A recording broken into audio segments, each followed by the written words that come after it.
तथा उत्तर प्रदेश कृषि अनुसंधान परिषद की स्थापना दिवस के कार्यक्रम के अवसर पर आयोजित आज के समारोह में मंच पर उपस्थित प्रदेश शासन में मेरे मंत्रिमंडल के वरिष्ठ सहयोगी,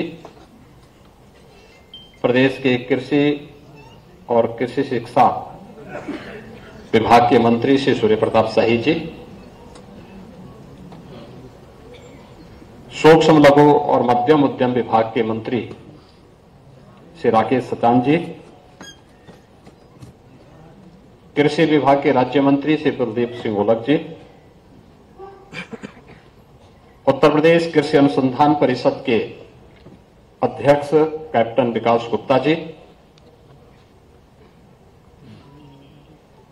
उत्तर प्रदेश के कृषि उत्पादन आयुक्त श्री मनोज कुमार सिंह जी, श्री संजय अग्रवाल जी, डॉक्टर देवेश चतुर्वेदी जी, आज के समारोह में उपस्थित कृषि विद्यालयों के हमारे कुलपतिगण, महानिदेशक उत्तर प्रदेश कृषि अनुसंधान परिषद, प्रदेश के विभिन्न जनपदों से यहां पर उपस्थित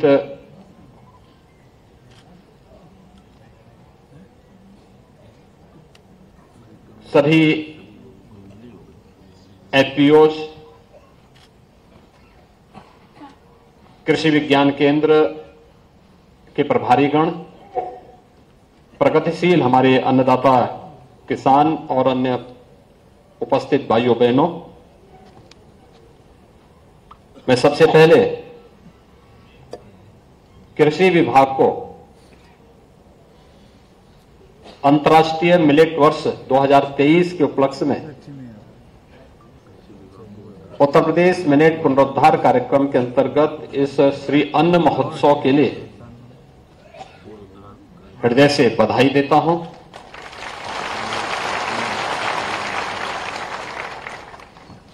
अगले 3 दिनों तक श्री अन्न महोत्सव का कार्यक्रम जहां प्रदेश की राजधानी लखनऊ में होगा, वहीं कृषि के क्षेत्र में शोध और अनुसंधान की क्या अन्य गुंजाइश है, इसको लेकर के भी उपकार जो कृषि क्षेत्र में अनुसंधान के लिए बोर्ड है उत्तर प्रदेश शासन का, पिछले 34 वर्षों में इस बोर्ड ने अलग अलग क्षेत्र में कुछ नया कुछ करने का प्रयास किया है। इसे भी अपने 34वें स्थापना दिवस के अवसर पर मैं हृदय से बधाई देते हुए एक साथ इन दोनों कार्यक्रमों को जोड़ करके आने वाले समय में एक दूसरे की उपलब्धियों के माध्यम से हम सब प्रधानमंत्री जी की मंशा के अनुरूप कृषि और कृषि अनुसंधान के क्षेत्र में उत्तर प्रदेश के अन्नदाता किसानों के जीवन में व्यापक परिवर्तन का हम माध्यम बनाएंगे। यह श्री अन्न महोत्सव इस दिशा से एक मील का पत्थर साबित होगा। भाइयों बहनों, हम सब इस बात को जानते हैं कि देश के अंदर 6-7वें दशक तक, पिछली सदी के 6-7वें दशक तक बहुत अच्छी मात्रा में प्रदेश और देश के अंदर मोटे अनाज का उत्पादन होता था। और अगर आप कहें तो हमारे दैनिक जीवन का लगभग आधा अन्न श्री अन्न के रूप में होता था। आज से नहीं, प्राचीन काल से ही, वैदिक काल से ही श्री अन्न का महत्व रहा है। नाम अलग रहे होंगे, लेकिन इसकी उपयोगिता, और इसमें से बहुत सारे तो ऐसे हैं जिनको आज भी हम जब कोई व्रत रखता है तो उस व्रत में केवल उसी श्री अन्न का ही सेवन उस दौरान वह व्यक्ति कर सकता है। शेष अन्य अन्न उस दौरान उपयोग में नहीं लाया जा सकता है। इसकी महिमा का वर्णन हमारे वेद भी करते हैं, लेकिन समय के अनुरूप, बढ़ती हुई आबादी की आवश्यकता के अनुरूप, खाद्यान्न आत्मनिर्भरता के लक्ष्य को प्राप्त करने के लिए और इस दिशा में भी शोध और अनुसंधान की गति थमने के कारण दोनों चीजें थी। एक, बढ़ती हुई आबादी की आवश्यकता के लिए अभी मेरा लगा कम क्या हुआ, खेती में अधिक उत्पादन करना। हाँ चेतन के बाद एक लक्ष्य ये था, उसको तो पूरा किया जा चुका है। और इस दिशा में हमारे वैज्ञानिकों ने, प्रगतिशील किसानों ने शोध और अनुसंधान को भी आगे बढ़ा करके उत्पादन की क्षमता को कई गुना बढ़ाने में भी मदद की। खाद्यान्न आत्मनिर्भरता में आज हमारा देश आगे बढ़ चुका है, बहुत आगे बढ़ चुका है। लेकिन इसके कुछ साइड इफेक्ट भी पड़े।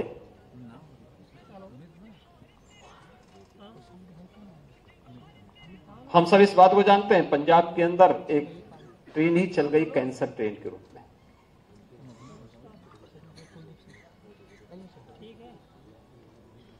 केमिकल, फर्टिलाइजर, पेस्टिसाइड का अत्यधिक उपयोग, जबकि श्री अन्न, ज्यादातर श्री अन्न ऑर्गेनिक है,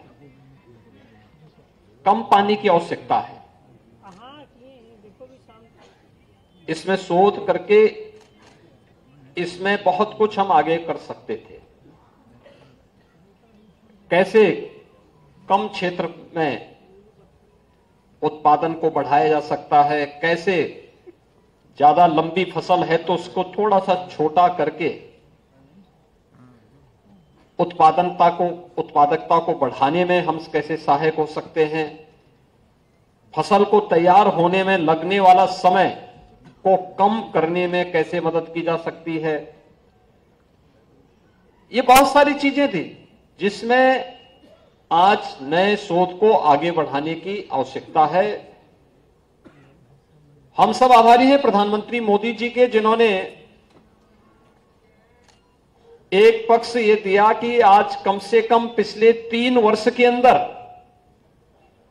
मैं इस बात को दावे के साथ कह सकता हूं कि लगभग हर परिवार के यहां एक आइटम अब श्री अन्न का बनना प्रारंभ हो गया है, या उसके भोजन का एक पार्ट श्री अन्न बन चुका है। वो किसी न किसी रूप में उसको स्वीकार किया है।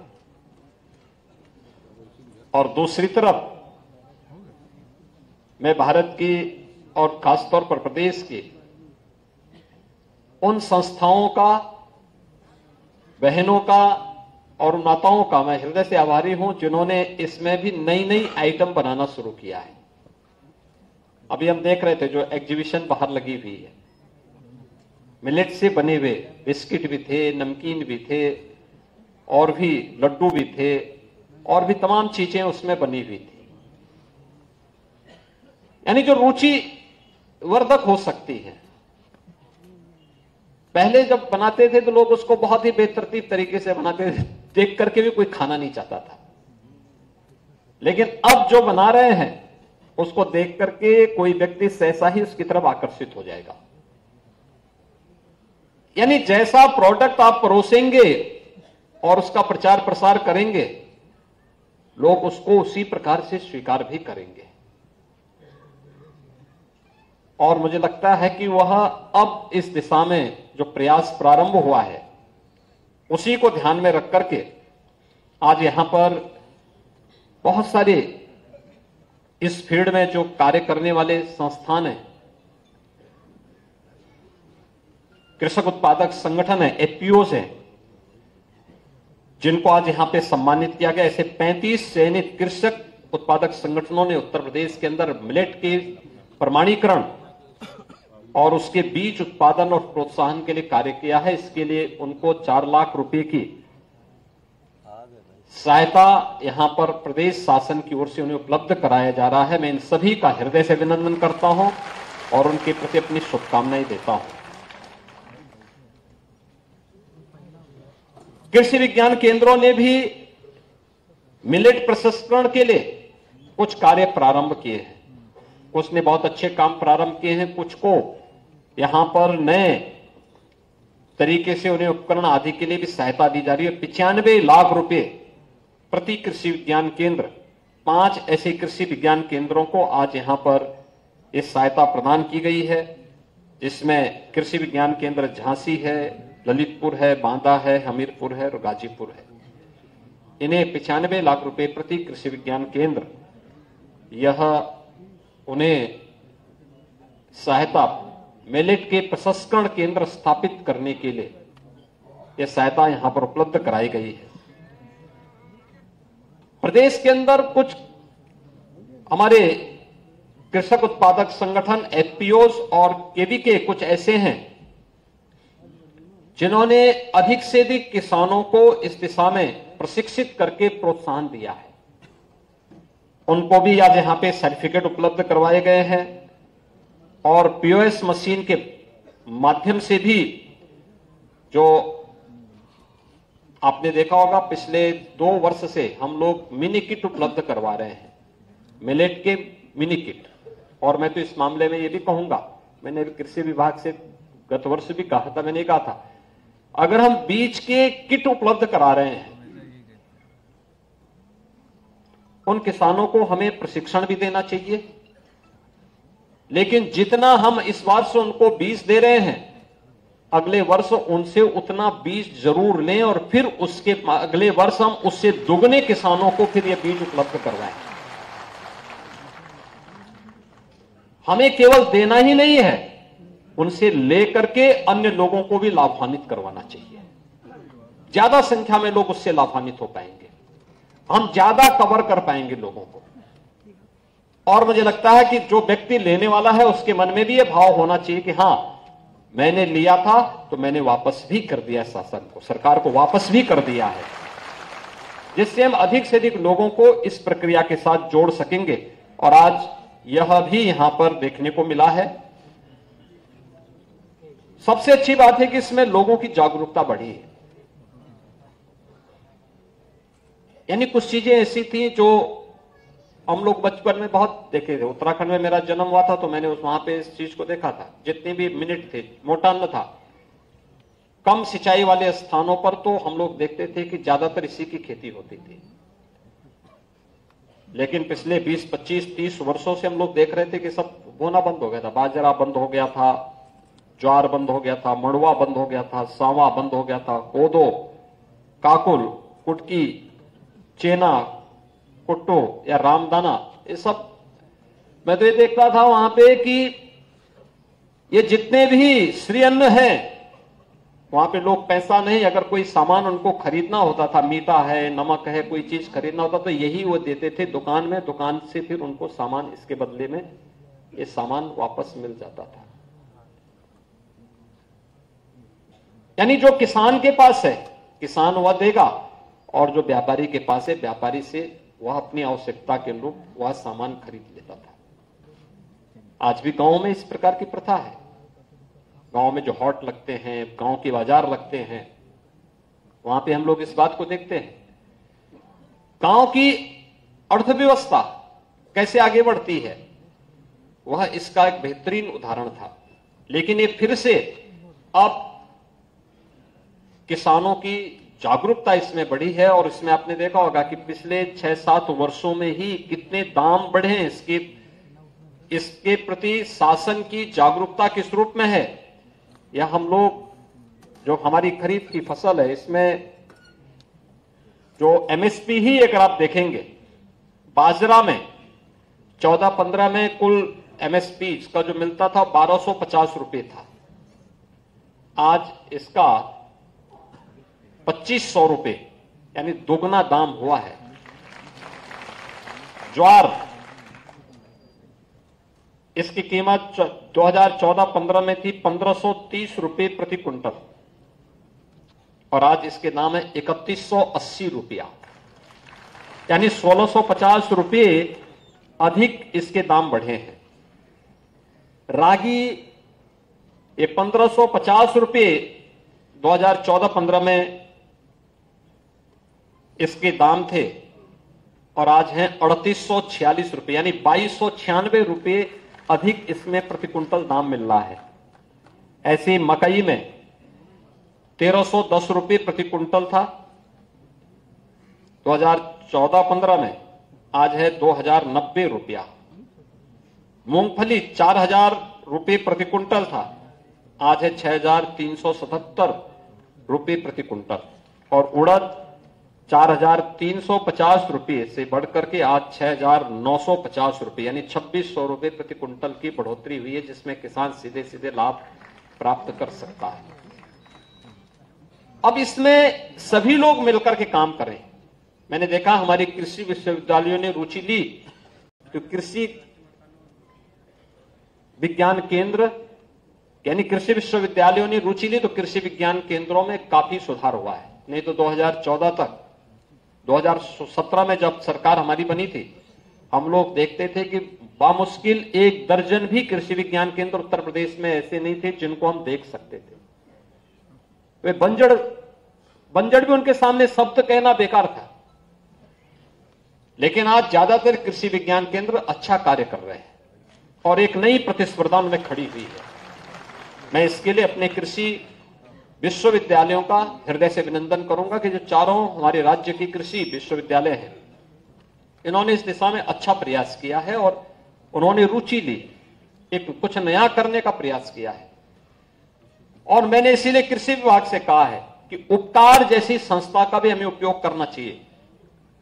कृषि विश्वविद्यालय, उपकार और केवीके, ये सभी मिलकर के कार्य करेंगे तो कोई कारण नहीं कि प्रदेश के अंदर 3 करोड़ किसानों के लिए हम लोग बेहतरीन शोध और अनुसंधान के साथ अच्छी क्वालिटी के बीज, अगर प्रोसेसिंग सेंटर के लिए भी पैसा सरकार दे रही है, हमने हर केवीके में और हर कृषि विश्वविद्यालय में हम लोगों ने इस बारे में पहले से कहा है। मंडी समिति से भी पैसा दिया है, विभाग से भी पैसे देने की बात की है। ये इस बात के लिए कहा है किसानों को जितनी सुविधा दी जा सकती है, जैसे ऑर्गेनिक प्रोडक्ट है या नेचुरल फार्मिंग के जो प्रोडक्ट हैं, जितने भी ऑर्गेनिक प्रोडक्ट हैं, इनके सर्टिफिकेशन के लिए हर कृषि विज्ञान केंद्र में और हर कृषि विश्वविद्यालय में हम लोग लैब्स स्थापित करते हैं। कम पैसे में ये लैब्स स्थापित हो सकती है। थोड़ा प्रयास कर लेंगे, हमारे कृषि वैज्ञानिक आगे आ जाएंगे, वो वहां पे स्थापित हो सकती है। मिलेट के शोध और वहां पे अनुसंधान के लिए हम विशेष व्यवस्था वहां पर कर लें, थोड़ा सपोर्ट कर लें, ये अपने आप तेजी के साथ अपने दौड़ते हुए दिखाई देंगे, क्योंकि उनकी रुचि का विषय है, वे इस फील्ड में अच्छा कार्य कर सकते हैं। और ये सभी में बेहतर समन्वय होना और फिर इन समन्वय के माध्यम से इनके द्वारा समय समय पे स्टडी, अगर 9 प्रदेश के अंदर क्लाइमेटिक जोन है, कौन से क्लाइमेटिक जोन पे कौन सी फसल हो सकती है, कहां तिलहन का है, कहां तिलहन का है, कहां पे ज्वार बाजरा के लिए है, क्योंकि ज्यादातर मोटे अनाज उन क्षेत्रों में पैदा होंगे जहां पे प्रदेश के अंदर कम सिंचाई की सुविधाएं हैं या ऊंचे क्षेत्र है। उसके अनुरूप फिर हम उसको चिन्हित करें, उस प्रकार के बीज समय पे उपलब्ध करवाने की, बीज के प्रोसेसिंग की व्यवस्था भी, जिससे किसान को समय पे उपलब्ध हो सके। और उत्तर प्रदेश तो इस दिशा में बहुत अच्छी दिशा में कार्य कर सकता है। बहुत अच्छी उर्वरा भूमि उत्तर प्रदेश की है, जहां जल की पानी की आवश्यकता, वहां पर्याप्त मात्रा में आपके पास जल उपलब्ध है। लेकिन जहां नहीं है वहां पे कौन सी फसल उपयोगी हो सकती है, कहां दलहन के लिए उपयोगी है, कहां तिलहन के लिए है, कहां अन्य फसलों के लिए ये उपयोगी हो सकता है। अगर ये सभी मिलकर के कार्य करना प्रारंभ कर लेंगे, हम बहुत अच्छा परिणाम दे सकते हैं। मैं भी बाहर था एग्जीबिशन में, एक सज्जन अपने गले में तख्ती तान करके कह रहे थे, साहब हम गायों से परेशान हैं। तो मैंने कहा इसका मतलब आप प्राकृतिक खेती नहीं करते हैं। अगर आप प्राकृतिक खेती करते तो आप गाय से परेशान नहीं होते, बल्कि हमारे पास आते कहते कि साहब हमें 4 की बजाय 8 गाय बांधने की परमिशन दीजिए। सरकार तो आज 1500 रुपए प्रति गोवंश उन्हें उपलब्ध करवा रही है, हर महीने उपलब्ध करवा रही है। अब आश्चर्य करेंगे, गाय उसकी, दूध वह पिएगा, गोबर और गोमूत्र भी वही लेगा, पुण्य भी वो कमाएगा, लेकिन पैसा सरकार दे रही है। नेचुरल फार्मिंग को बढ़ावा देकर के हम लोग इस दिशा में बेहतर प्रयास कर सकते हैं और सरकार इसको प्रोत्साहित करना चाहती है। आपके पास एक अवसर आया है, सरकार इस दिशा में सहयोग करेगी, एफपीओस को सहयोग करेगी। और मुझे बहुत अच्छा लगा जब भी हम लोगों ने पिछले महीने एमएसएमई विभाग ने ग्रेटर नोएडा में इंटरनेशनल ट्रेड शो किया था। ट्रेड शो में बहुत सारी चीजें उत्तर प्रदेश की पूरी, यानी जो पोटेंशियल यूपी का है वह ट्रेड शो प्रदर्शित कर रहा था। ट्रेड शो इस बात को दिखाता था कि उत्तर प्रदेश में कितना पोटेंशियल है। और इसमें जो सबसे अच्छी चीजें मुझे देखने को मिली थी, परंपरागत उत्पाद तो उत्तर प्रदेश का था ही, लेकिन उसमें बेहतरीन प्रदर्शन किया था हमारे एफपीओस ने। तमाम कृषक उत्पादक संगठनों ने वहां पर अपनी मेहनत से, अपने प्रयास से उत्तर प्रदेश के कृषि क्षेत्र में जो संभावनाएं हैं, उन असीम संभावनाओं को अपने प्रयास से वहां पर उस ट्रेड शो के माध्यम से प्रस्तुत करने का कार्य किया था। मैं उन सबका हृदय से अभिनंदन करता हूं जिन्होंने ट्रेड शो में ये सभी कार्य किए थे। क्योंकि वहां पे यद्यपि कृषि मंत्री भी थे, कृषि मंत्री जी वहां पे थे, छुप छुप करके वहां वो कर रहे थे, लेकिन मुझे अच्छा लगा बाद में कि चलिए कृषि मंत्री स्वयं वहां गए प्रोत्साहन देने के लिए लोगों को। और उस आकर्षण का केंद्र बने हुए थे उत्तर प्रदेश के एफपीओस। उस पूरे ट्रेड शो के अंदर हर व्यक्ति चाहता था, देखता था। याद रखना, आने वाले समय में दुनिया में खाद्यान्न का एक नया संकट खड़ा होने वाला है और कोरोना जैसी महामारी ने बहुत सारे सबक भी दिए हैं। अगर हम परंपरा से हट करके, लीक से हट करके कृत्रिम जीवन की तरफ जाने का प्रयास करेंगे तो ये महामारियां हम सबको लील लेगी अपने साथ। हमें अपने प्राकृतिक वास के साथ जीना होगा और प्राकृतिक वातावरण को बनाए रखने में जितनी हम मदद कर पाएंगे, ये श्री अन्न उसमें और भी ज्यादा सहायक हो सकता है। एक नया सबक आप सबके सामने है और मुझे लगता है पूरी दुनिया की मानवता के सामने भी है। हम इस दिशा में बेहतरीन प्रयास कर सकते हैं और उत्तर प्रदेश इसका केंद्र बिंदु बने। श्री अन्न महोत्सव और ये आप सभी कृषि वैज्ञानिकों का यहाँ पर जमावड़ा और प्रगतिशील किसानों का या इस फील्ड में काम करने वाले जितने भी स्टेक होल्डर्स हैं, इन सब का यहाँ पर इस प्रकार का ये जो एकत्रीकरण है, यह उत्तर प्रदेश में इन संभावनाओं को आगे बढ़ाने में मील का पत्थर साबित होगा। इस विश्वास के साथ श्री अन्न महोत्सव के उद्घाटन कार्यक्रम के अवसर पर मैं इस पूरे अभियान के प्रति अपनी शुभकामनाएं देता हूं। उपकार को भी उनके 34वें स्थापना दिवस पर हृदय से बधाई देते हुए, अपनी शुभकामनाएं देते हुए विश्वास व्यक्त करता हूं कि उत्तर प्रदेश को आदरणीय प्रधानमंत्री जी की मंशा के अनुरूप आप देश के खाद्यान्न के उत्पादन में और वह भी इस फील्ड में बेहतरीन करने का प्रयास करेंगे। आप सबके प्रति मेरी शुभकामनाएं। धन्यवाद। जय हिंद। बहुत बहुत धन्यवाद। थे तो ये तस्वीरें आप देखिए, ये 3 दिनों तक कार्यशाला चलेगी। तो मिलेट्स कार्यशाला का उद्घाटन मुख्यमंत्री योगी आदित्यनाथ ने किया है। 3 दिनों तक ये कार्यशाला चलेगी और इंदिरा गांधी प्रतिष्ठान में ये कार्यशाला 3 दिनों तक चलेगी। कई बड़ी बातें इस दौरान मुख्यमंत्री योगी आदित्यनाथ ने कही। किस तरह से किसानों को फायदा पहुंचा रही है सरकार और आने वाले दिनों में क्या कुछ रणनीति रहेगी, इसके बारे में भी उन्होंने जिक्र किया। तो तस्वीरें आप देखिए मंच से जब उद्घाटन कर रहे थे सीएम योगी आदित्यनाथ। तो मोटे अनाज को बढ़ावा देने के लिए इसका आयोजन किया जा रहा है।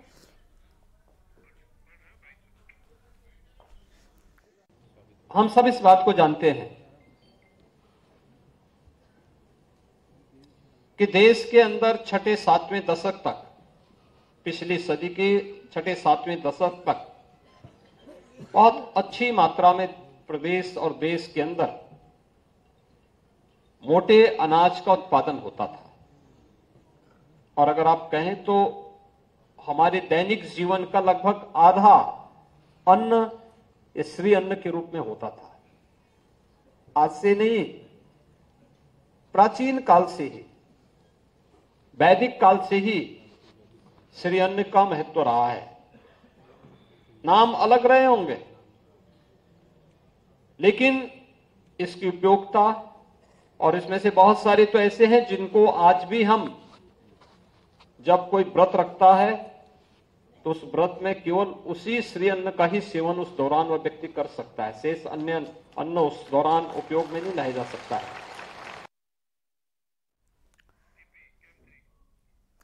और चलिए अब खबरों में आगे बढ़ेंगे। खबर अयोध्या से है, जहां पर राम मंदिर की प्राण प्रतिष्ठा की तैयारियां चल रही हैं। कार्यक्रम में प्रधानमंत्री मोदी और आरएसएस प्रमुख मोहन भागवत शामिल होंगे। इसके अलावा देश सेवा पर प्राण न्यौछावर करने वाले शहीदों के परिवार वालों को भी शामिल किया गया है। और साथ ही राम जन्मभूमि तीर्थ क्षेत्र ट्रस्ट के महासचिव चंपत राय ने बताया कि भगवान राम के प्राण प्रतिष्ठा महोत्सव में समाज के हर वर्ग के प्रतिष्ठित और सम्मानित लोगों को आमंत्रित किया गया है। लगभग 140 परंपराओं से जुड़े 4000 संत इस कार्यक्रम में मौजूद रहेंगे। तो वहीं मीडिया जगत से जुड़े 100 ऐसे पत्रकारों की सूची भी बनाई गई है, जिनमें कई वरिष्ठ पत्रकार और राम मंदिर आंदोलन की शुरुआत से कवरेज करने वाले पत्रकारों के नाम शामिल है, जिन्हें हम भगवान राम के प्राण प्रतिष्ठा कार्यक्रम में आमंत्रित कर रहे हैं। ये उनकी तरफ से जानकारी भी दी गई।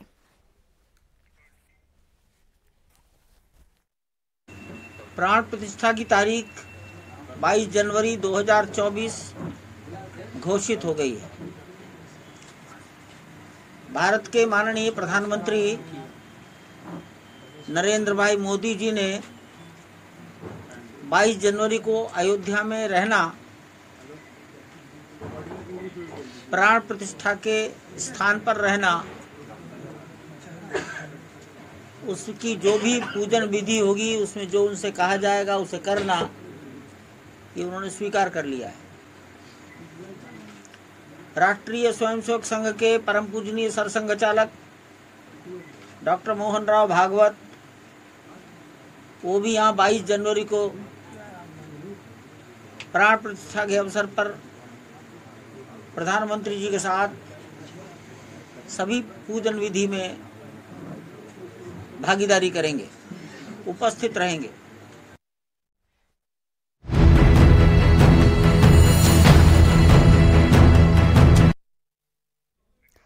आपने फिल्म दृश्यम तो देखी होगी, एक ऐसी मर्डर मिस्ट्री जिसे सॉल्व करने में पुलिस बार बार नाकाम होती है, या फिर यूं कहें कि कत्ल की एक ऐसी साजिश, अपराध का वो पैतरा जिसके आगे पुलिस भी फेल हो गई। मुंबई से भी ठीक ऐसी ही कहानी सामने आई है, लेकिन ये फिल्मी नहीं बल्कि रियल वारदात है। एक भाई ने अपनी 2 बहनों को ठिकाने लगाने के लिए 15 अक्टूबर की तारीख चुनी और बहाना बनाया माता के जगराते का, और सूप में मिला दिया वो जहर जिसे पीकर दोनों बहनें जिनकी मौत हो गई थी। इसी से जुड़ी आपको एक रिपोर्ट दिखाते हैं।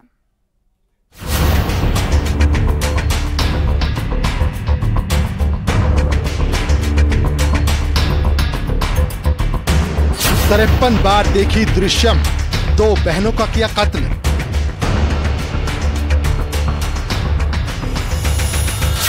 दृश्यम स्टाइल में डबल मर्डर।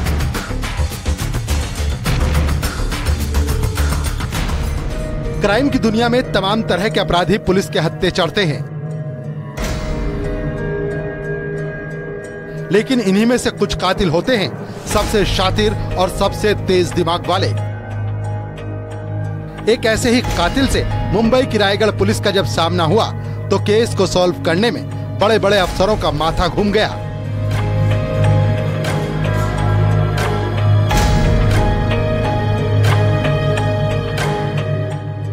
क्योंकि कत्ल की साजिश 53 बार दृश्यम फिल्म देखकर रची गई थी। मुंबई से सटे रायगढ़ में एक भाई ने अपनी 2 सगी बहनों की हत्या कर दी और इल्जाम एक रिश्तेदार पर लगा दिया।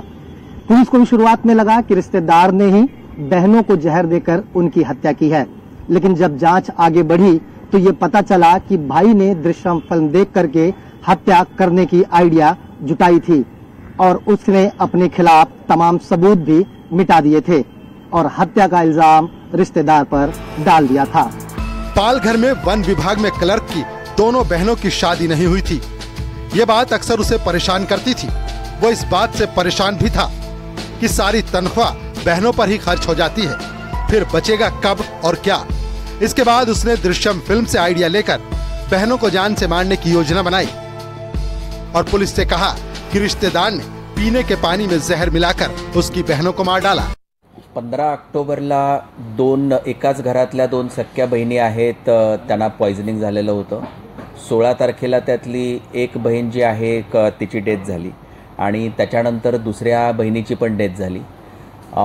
प्रथम दर्शनी जे पुरावे होते ते अशा पद्धतीनं होते की बाजूला राहणारे त्यांच्याच भावकीतले जे आहेत त्यांच्याकडे जे आहे ती संशयाची सुई जो आहे ती ओळख होती, परंतु स्थानिक गुन्हे शाखेनं जो तपास केला त्याच्यामध्ये असं निष्पन्न झालं की या दोघींचा सक्का भाऊ जो आहे गणेश त्यानंच हा मर्डर जो आहे तो सूपमध्ये पॉइजन। 15 अक्टूबर को गणेश अपने परिवार को एक नवरात्रि के कार्यक्रम में लेकर गया।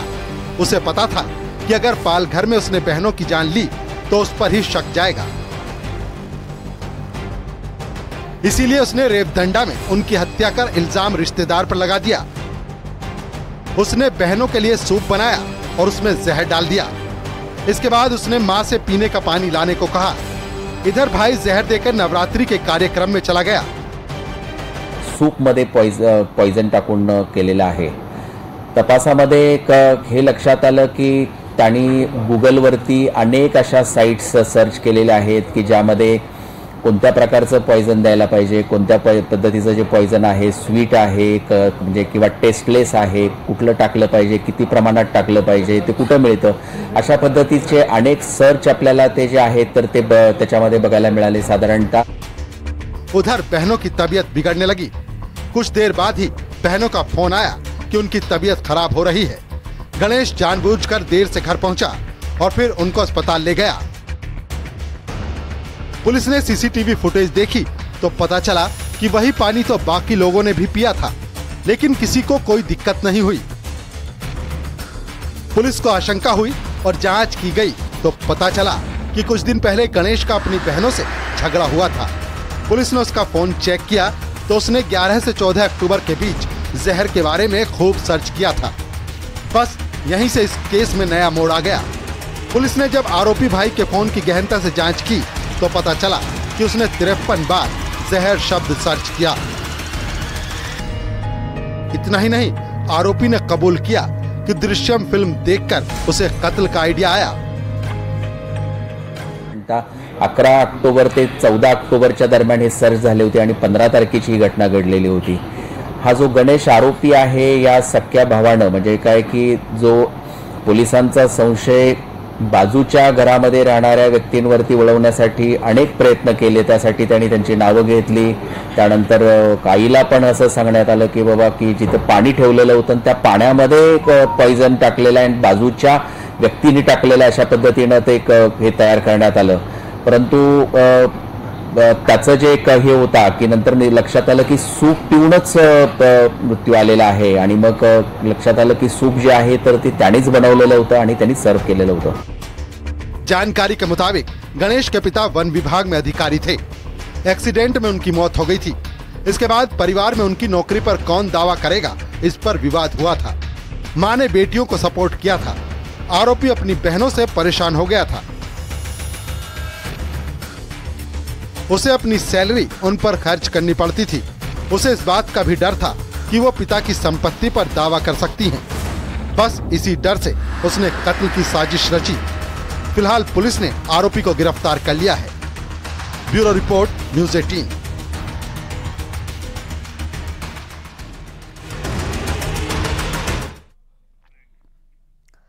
यहां पर वक्त हो गया एक छोटे से ब्रेक का। आप देखते रहिए न्यूज़ 18। आप देख रहे हैं न्यूज़ 18 उत्तर प्रदेश उत्तराखंड।